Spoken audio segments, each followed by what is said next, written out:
بعد یک سوال دیگر، من شب کار میکنم اکا، حاضر من در کار قرار دارم. مثال من همینجا روزانه میگیرم، سحری کار در روزانه میگیرم، بعد من خونه میرم، مثال خونه میرم پای نماز پیشینم میخونم، همین ساعت گیری تا یک خواب میکنم.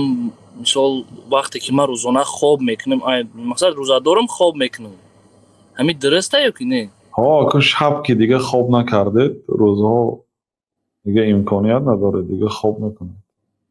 یگان چی نداره ده وای نداره. البته آدمی که روزانه عبادت میکند ثوابش عظیم، دیگه حرکت کنید اقلا بعد عصر تا شام، یعنی بیدار باشید وقتی پیش از افطار برادر دعا کنید تا اینکه حیات شما تغییر یابد. ماه رمضان موسم است، حیات های خودتان را تغییر تیتان. ان الله لا یغیر ما بقوم حتی یغیروا ما بانفسهم. الله تعالی حیات یک آدم تغییر نمیدهد تا مادامی که خودش تغییر ندهد. همه که کوشش کنید تا برای اصلاح وضعیتاتون، برای اصلاح حالاتاتون کوشش کنید تا دعا کنید تا پیش از افطار.